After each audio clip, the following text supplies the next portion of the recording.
Jesús dijo, «Vosotros sois dioses». Suena blasfemo, ¿no? Imagina la escena, invierno en Jerusalén, la fiesta de Hanukká iluminando los pasillos del templo. Jesús de pie junto al pórtico de Salomón, la multitud apiñada, y de pronto la frase que nadie esperaba. Alrededor, líderes religiosos con la mirada dura, manos ásperas que ya amenazan con piedras. El aire está tenso.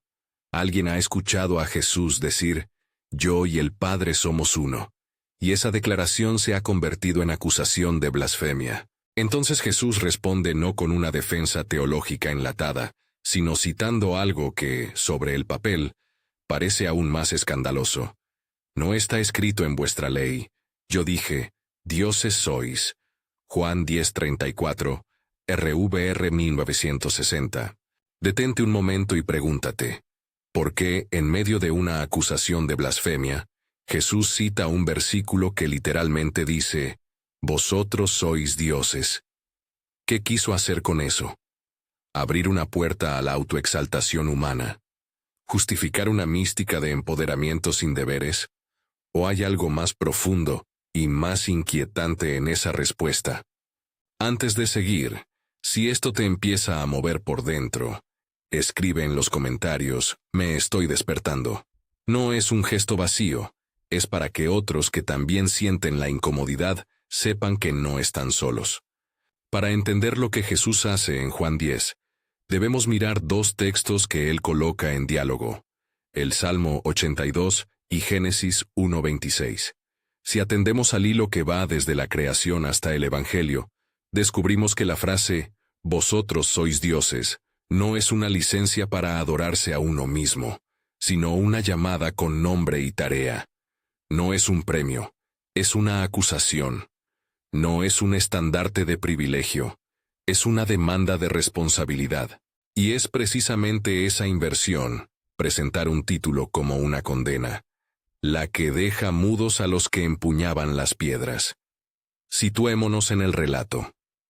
En Juan 10, Jesús habla de sí mismo como el buen pastor, confronta a quienes no entienden su palabra y denuncia la falta de cuidado.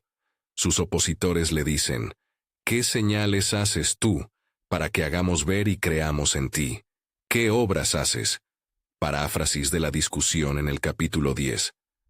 Cuando Jesús afirma una unión íntima con el Padre, «Yo y el Padre uno somos», Juan 10:30, para los líderes eso es la línea roja. No es solo teología abstracta, es la afirmación que en su lectura equivale a autocalificarse como Dios. La reacción es inmediata. Manos que alcanzan piedras para lapidación. En ese momento, Jesús no responde con argumentos filosóficos. Cita la escritura que ellos conocen. El Salmo 82. Leamos con atención el Salmo 82. En la traducción de la Reina Valera 1960, aparece así, en sus líneas clave.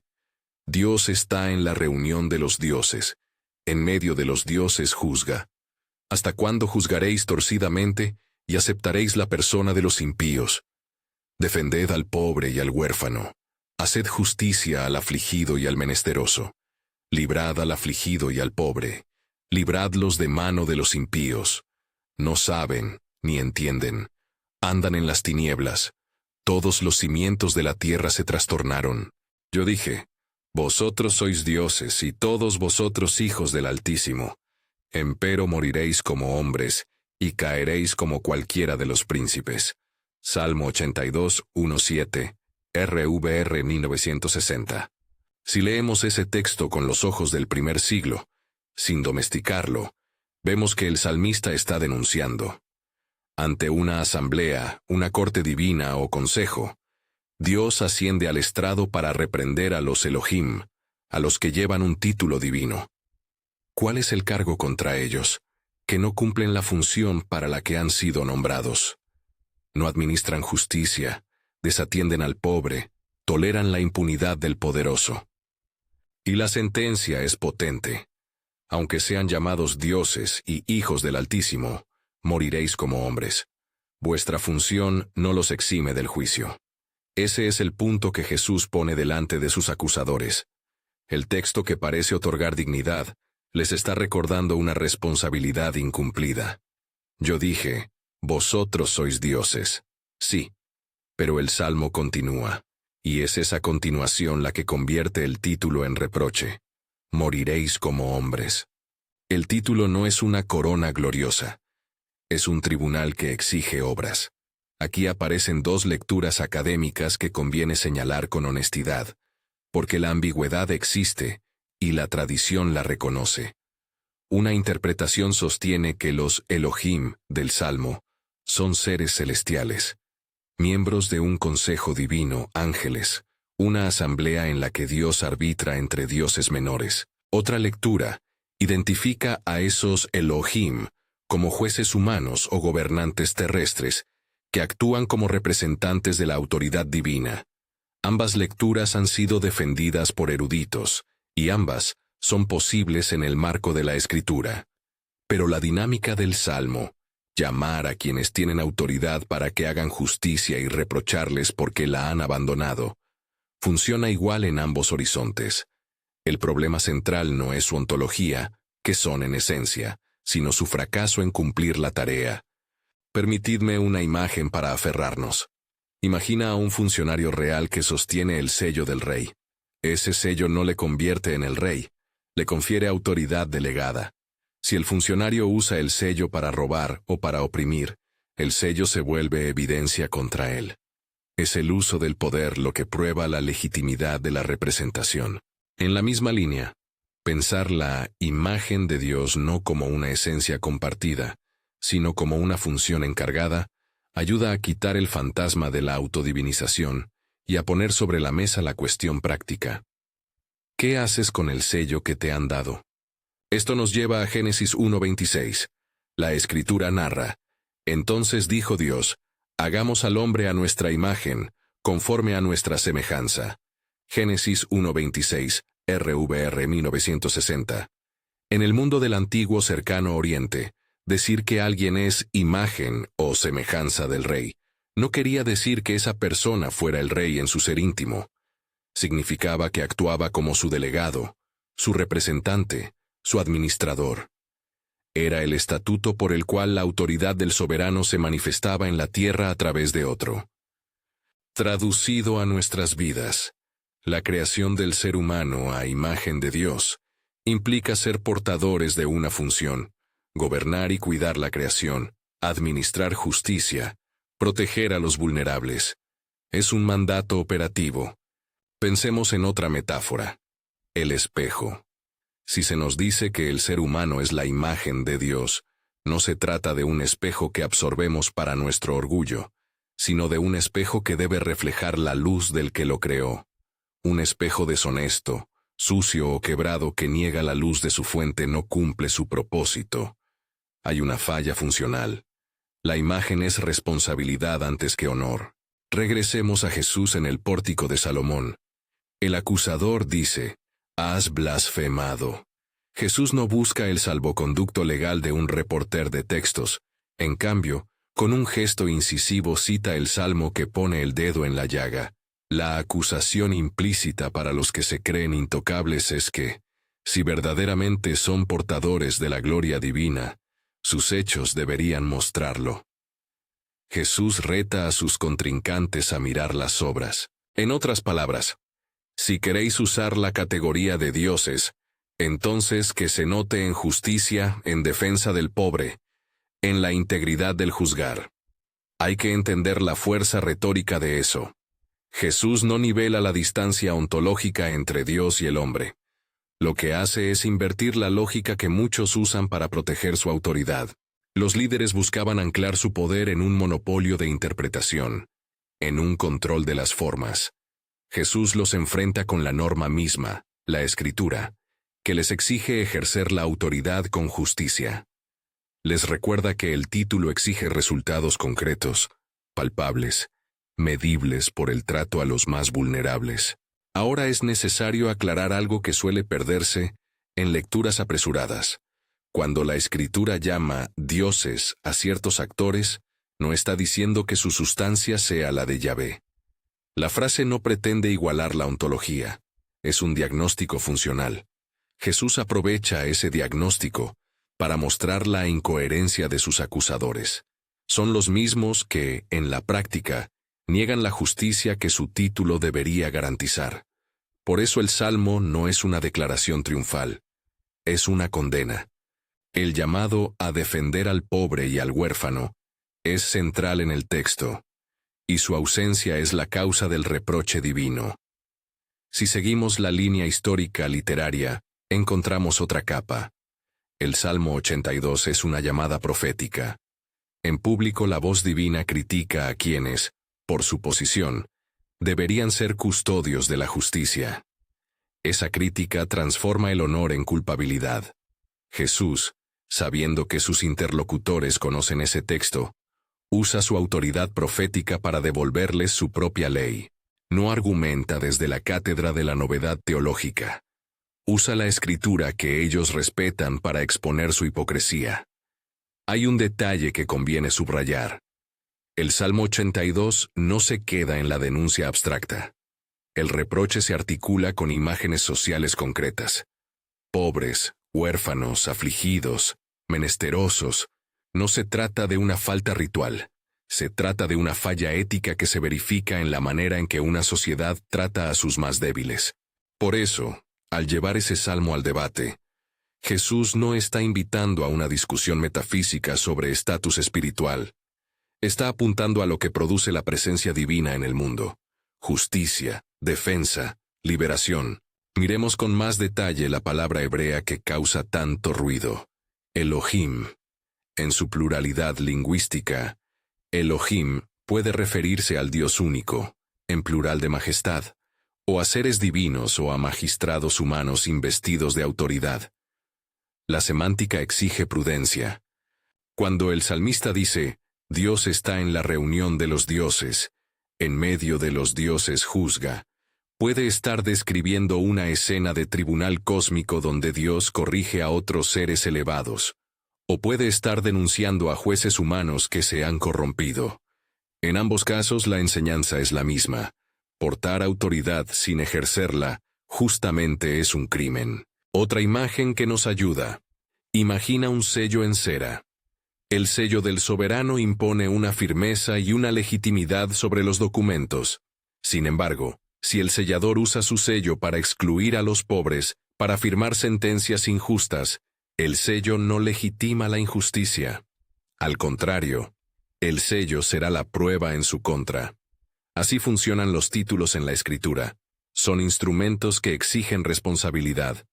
El Salmo nos recuerda que la posesión del sello de Dios es responsabilidad pública, no prestigio privado. Volvamos a la pregunta de la que partimos. ¿Por qué nadie explica esto con simpleza? Parte de la respuesta es que, durante siglos, la teología ha operado en dos planos. Uno especulativo, preocupado por la esencia de Dios y la naturaleza del ser humano, y otro práctico, que mira la ética social. Cuando se separan, la frase «vosotros sois dioses» puede ser instrumentalizada por discursos de autoengrandecimiento. Explicar bien implica recomponer esos planos. Mostrar que la identidad teológica siempre tiene una dimensión ética que la empuja a la práctica comunitaria. Además, en muchas comunidades religiosas el poder se ha institucionalizado.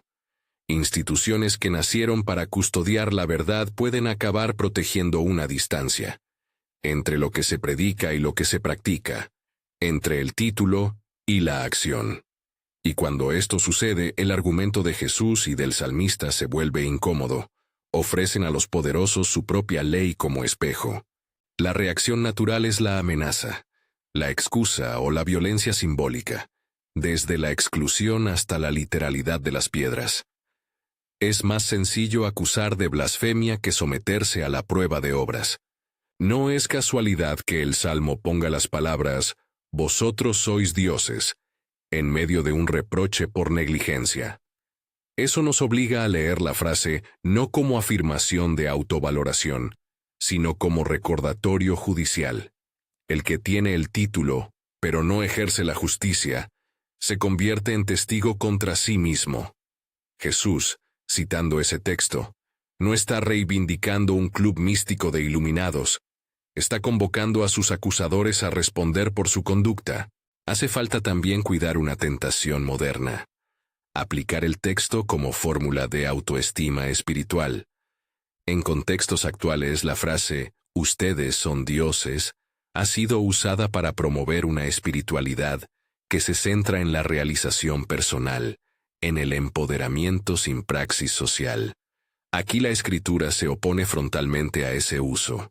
La tradición bíblica coloca la identidad de imagen de Dios al servicio de la comunidad y del débil. La prueba de la autenticidad no es la sensación interior o la exaltación personal, es la acción concreta hacia los marginados.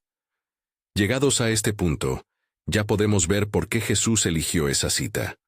No para negar la unicidad de Dios, sino para desplazar la discusión del terreno abstracto al terreno judicial y ético. Él les dice, si queréis jugar la carta de los títulos, entonces que se os juzgue según su contenido. Es una maniobra retórica poderosa, porque invierte la acusación. Los que habían venido a denunciar una supuesta blasfemia son ellos mismos puestos ante la ley que conocen. Hay una consecuencia práctica inmediata, que no podemos eludir. Si la imagen de Dios es responsabilidad, entonces la pregunta para cada oyente y para cada comunidad no es ¿soy espiritual?, sino ¿qué hago con mi autoridad y mi influencia? El Salmo establece el criterio: la justicia hacia los pobres y los afligidos.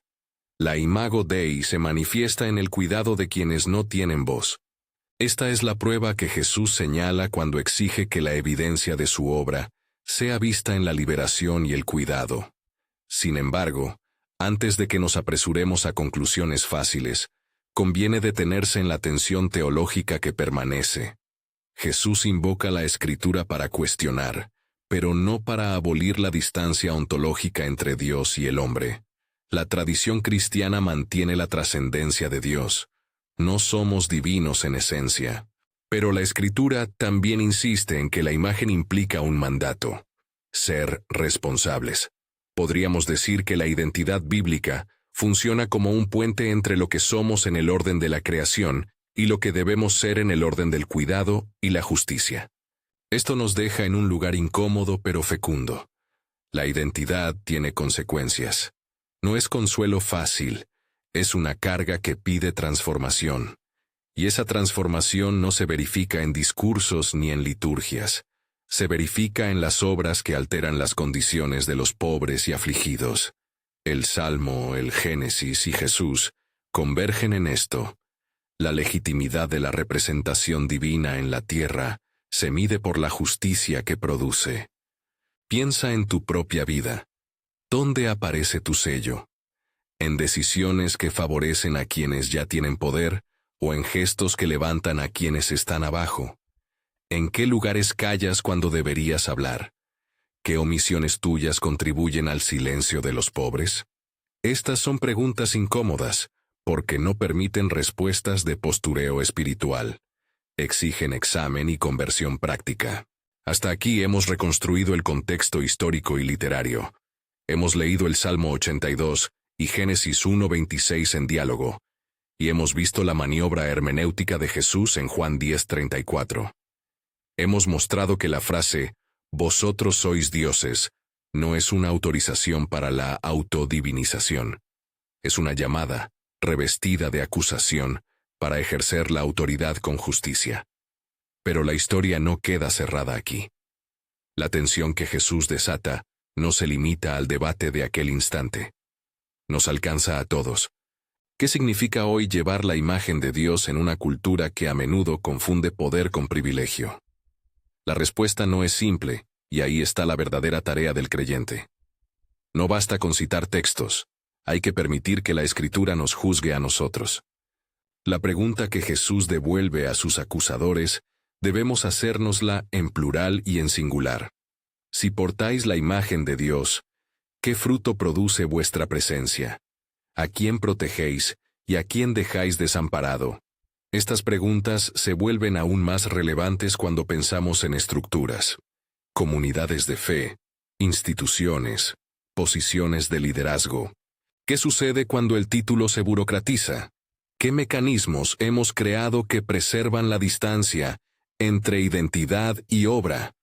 ¿Cuántas veces defendemos formas en lugar de practicar lo que ellas deberían provocar? A partir de aquí, el camino de la reflexión puede dividirse en varios rumbos. Uno que explore a fondo la historia del término Elohim en la literatura bíblica. Otro que examine cómo las instituciones religiosas contemporáneas han manejado, y a veces pervertido, la responsabilidad que les fue delegada. Y un tercero que vuelva al individuo, a la práctica cotidiana, al vecino, al sistema de justicia que ignoramos. Cada uno de esos caminos abre un espacio para transformación. Y todos confluyen en un punto inevitable. La autenticidad de la imagen de Dios se prueba en las obras. Antes de seguir avanzando, quisiera dejar una imagen final para este tramo. Imagina una estatua que representa al rey. Si la estatua está erigida en la plaza central, la gente la ve y le rinde respeto. Pero si esa estatua se oculta tras muros que impiden que los pobres lleguen a la plaza, si su presencia sirve para justificar privilegios y excluir a los necesitados, ¿qué significa esa estatua? ¿Es honor legítimo o símbolo de opresión? La Escritura exige que la imagen no sea solo ornamental. Debe abrir caminos, no cerrarlos. Ese es el sentido de la denuncia del Salmo y de la pregunta de Jesús. Cuando la imagen no conduce a justicia, se convierte en prueba contra quienes la detentan. Y ahora, mientras asentamos estas ideas y la tensión comienza a acumularse, surge una pregunta viva que nos obliga a mirar hacia adelante. Si la identidad que la Escritura otorga es una demanda práctica, ¿qué hacemos con ello en nuestras iglesias, en nuestras familias, en nuestras decisiones políticas y económicas? ¿Cómo traducimos la palabra imagen en políticas concretas de cuidado y defensa? ¿Qué pasos toma una comunidad para que su sello trate de manera distinta a los vulnerables? Estas preguntas nos colocan en el umbral de la segunda fase de este análisis, una fase que necesita atender casos concretos, prácticas eclesiales y estructuras institucionales, donde la tensión entre título y obra se manifiesta con mayor claridad. Pero antes de entrar en esos territorios y para no perder la carga del argumento que ya hemos construido, conviene que nos detengamos y comprobemos. Hemos visto el contraste entre título y responsabilidad, la función de la imago Dei como mandato, y la manera en que Jesús instrumentaliza el Salmo 82 para confrontar a los poderosos. Lo que sigue ahora es poner todo eso en práctica, describir cómo se manifiesta actualmente esa desconexión y cuáles serían pasos plausibles de restitución. Me gustaría cerrar este tramo con una última imagen que nos acompañe: el espejo, el sello y la estatua. Los tres nos recuerdan que la identidad sin ética es un artificio. La pregunta no es si eres Dios en sentido místico, sino qué haces con la autoridad que tienes. Si aceptas que portar la imagen de Dios implica una tarea, entonces la conversación se vuelve ardua, porque te exige renunciar a comodidades, a privilegios, a silencio. Y eso es precisamente lo que Jesús buscó hacer: expulsar la comodidad de la conversación religiosa y obligar a sus interlocutores a responder con obras. Con ese peso en el pecho y la pregunta vibrando en la garganta, ¿qué haces con lo que llevas? Tomamos aliento para descender ahora al terreno práctico, revisar estructuras, señalar prácticas que permiten la desconexión entre título y acción, y ofrecer pasos concretos para que la imagen de Dios sea visible donde más importa. Pero antes de trazar soluciones, debemos reconocer la complejidad. Interpretar el Salmo 82 admite lecturas distintas. Transformar instituciones exige prudencia y coraje. Responder personalmente requiere humildad. Solo desde ahí podremos avanzar sin simplificaciones. Así que aquí nos detenemos, con la escena del pórtico en la mente, el eco del salmo en los oídos y la pregunta clavada en el corazón. La tensión queda servida. La Escritura nos ha acusado y nos ha ofrecido el criterio. Ahora toca ver cómo respondemos. Con el peso de esa pregunta aún vibrando, ¿qué haces con lo que llevas? Bajamos del plano exegético y nos enfrentamos a lo tangible. ¿Cómo se ve hoy la grieta entre título y obra? ¿Y qué pasos concretos exigiría cerrar esa distancia? No recapitulemos, permanezcamos en la atención. La Escritura nos ha puesto delante un espejo que interpela el uso de la autoridad y la distribución del cuidado. Ahora toca desempolvar ese espejo y mirar claro. Primero, reconocer las formas modernas de la desconexión. No siempre hay piedras en mano. A menudo la exclusión se hace con procedimientos pulcros, con papeles ordenados y con buenas palabras. Entre las prácticas que esconden la falla están la liturgia, que celebra la identidad, sin que la comunidad abra sus puertas a los marginados. Las estructuras de decisión que concentran recursos en quienes ya mandan. Los presupuestos que priorizan el ornamento del templo sobre la ayuda a familias en riesgo. Los programas sociales pensados más para tranquilizar la conciencia que para transformar realidades. En España, como en muchos lugares, esto puede tomar la forma de parroquias con edificios hermosos y salas cerradas, o de ONG religiosas que replican modelos asistenciales que no rompen la cadena de dependencia. No es una acusación general, son patrones observables que pueden existir en cualquier tradición. Hay una forma incisiva de verlo. El poder que no se somete a escrutinio se vuelve sedimento.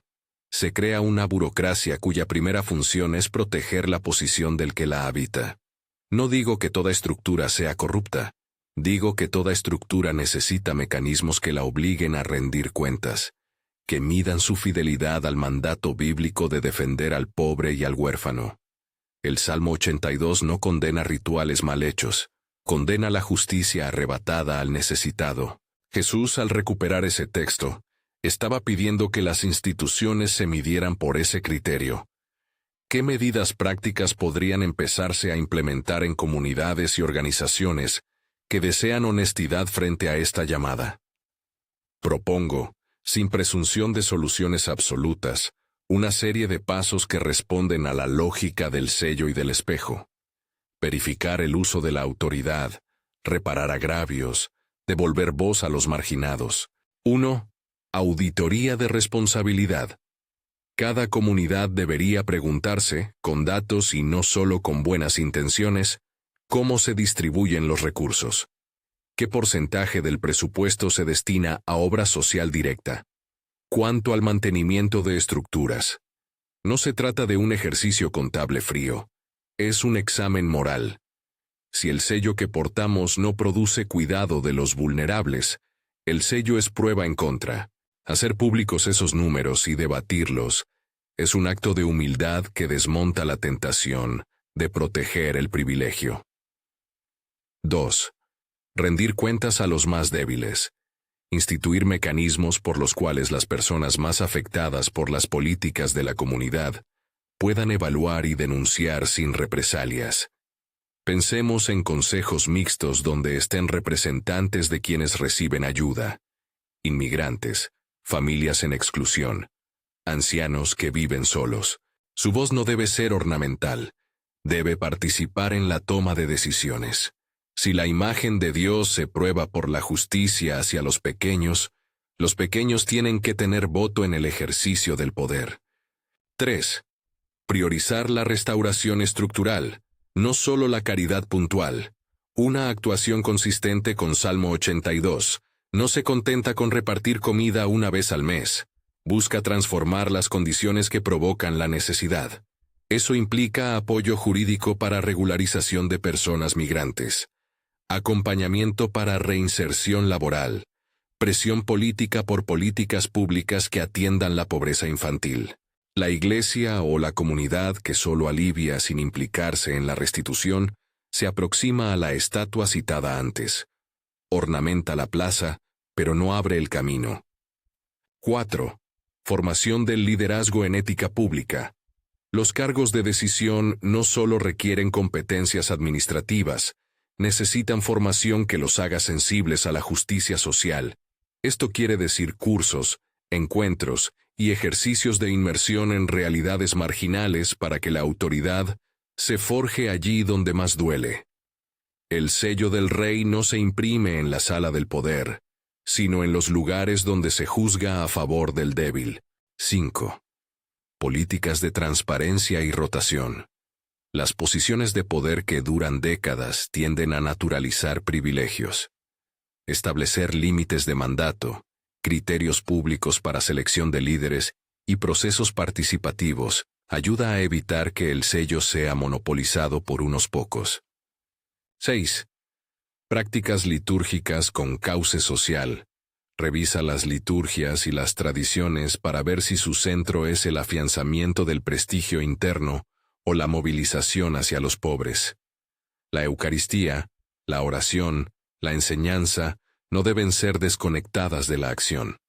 Un ejemplo concreto sería dedicar una de las colectas del año a proyectos de defensa legal para familias en riesgo, o incorporar lecturas y testimonios de personas que han sido defendidas por la comunidad. Estos pasos requieren coraje institucional y una humildad robusta. Muchas veces la misma tradición que nos nutre también nos protege de la conversión. Jesús no vino a fortalecer cómodos consensos de poder, vino a sacudirlos con la palabra y con la presencia. Aplicar hoy el Salmo 82 exige esa disposición a ser turbado. En el plano personal, hay ejercicios igualmente concretos que prueban si llevamos la imagen como responsabilidad o como adorno espiritual. Aquí algunas prácticas que cualquiera puede iniciar hoy, sin permiso institucional, pero con la intención clara de que la fe se traduzca en obras. Examina el uso de tu propio sello. ¿A quién beneficias con tus decisiones diarias? ¿A los que ya ganan o a los que están perdiendo? Mira tus redes, laboral, social, familiar, y pregunta dónde se reproduce la exclusión. Pequeñas decisiones. Preferir proveedores que no explotan trabajadores, apoyar proyectos de empleo digno, ofrecer alquiler social o habitación a quien lo necesite. Son huellas de la imagen. Aprende a escuchar sin acelerar soluciones. Muchas veces la ayuda se impone porque quien la da define lo que hay que hacer. Practica la escucha poderosa. Pregunta primero qué necesitan y acompaña en opciones que devuelvan agencia. Actúa con criterios sistémicos. No solo dones dinero. Investiga modelos de ayuda que empoderen.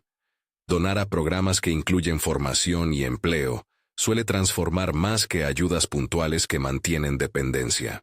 Propón compromisos colectivos. Organiza en tu comunidad círculos de apoyo. Grupos que contacten a autoridades locales para cambiar ordenanzas injustas, redes de solidaridad que acompañen a personas en procesos legales o administrativos. La Imago Dei se vive en comunidad. Haz examen de conciencia social con regularidad. No me refiero a un ejercicio espiritual abstracto, sino a una lista concreta. ¿A quién he dejado fuera esta semana?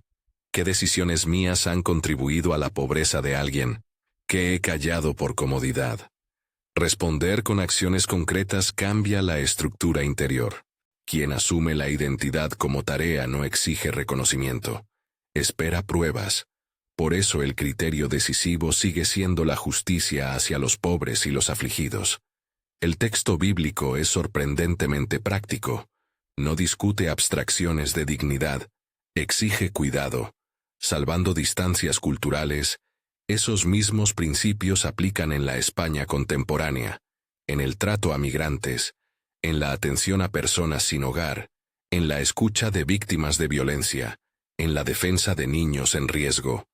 No se trata de programas que busquen visibilidad para la Iglesia, sino de compromisos que cambian estructuras. Ahora bien, hay resistencias legítimas a este llamado. Algunas personas temen que enfatizar la responsabilidad social diluya la espiritualidad.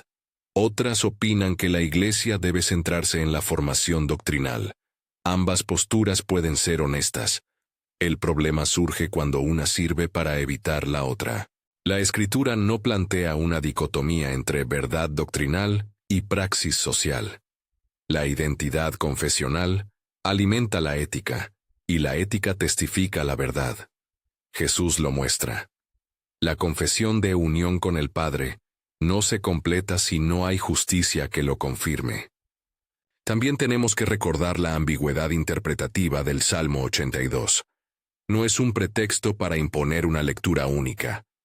Algunos eruditos sostienen que Elohim describe seres celestiales y que el Salmo dramatiza un tribunal en el cielo.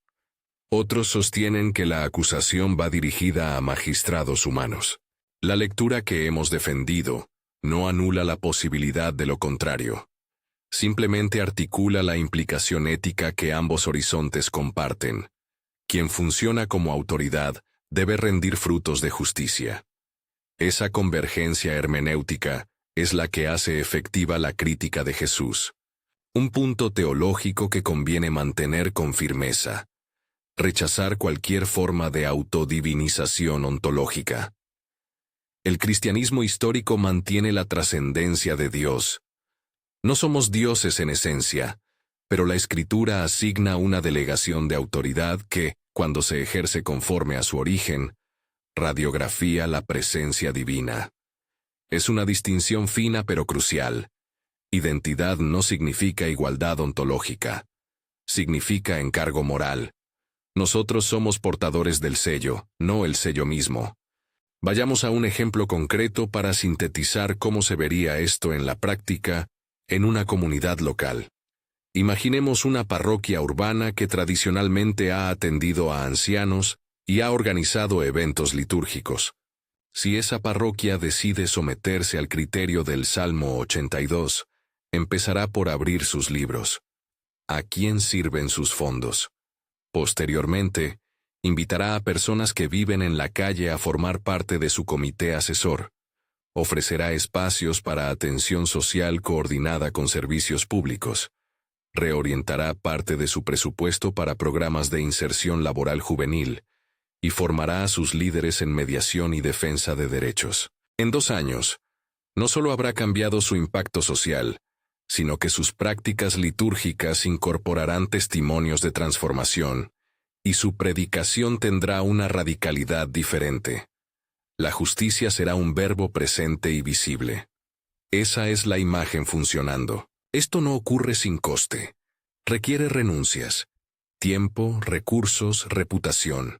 A veces la comunidad sufrirá tensiones internas porque el cambio rompe comodidades. Pero el evangelio histórico aparece aquí no como confort, sino como demanda. Ama al prójimo como a ti mismo, y defiende al pobre y al huérfano. Jesús y el salmista coinciden en que la verdad religiosa se prueba en quien no tiene voz. Con todo lo expuesto volvemos al territorio del lenguaje. ¿Por qué no se explica esto con claridad habitualmente? Porque exige coraje. Decir la verdad de la Escritura en términos aplicados desafía beneficios y estructuras consolidadas. La manera más fácil de domesticar el pasaje es transformarlo en consuelo interior o en discurso de autoayuda. La forma más honesta es dejar que la Escritura nos convierta en acusadores de nuestra propia comodidad. Jesús sabía que citar el Salmo 82 haría muy difícil la defensa formal de sus acusadores. El texto funciona igual hoy. Es un espejo que no acepta adornos. Quisiera terminar con un mandato práctico y alcanzable. Identifica una acción específica que puedas realizar en las próximas 4 semanas que demuestre que la imagen que llevas produce cuidado. No algo espiritual, algo medible. Podría ser acompañar a una familia a una cita administrativa, ofrecer tu tiempo para clases de idioma a recién llegados, proponer una reunión en tu comunidad para redirigir una parte del presupuesto a ayuda jurídica, o dedicar un mes a escuchar la historia de personas sin hogar, y facilitar que sus recomendaciones lleguen a quienes deciden. Elige una cosa y ejecútala.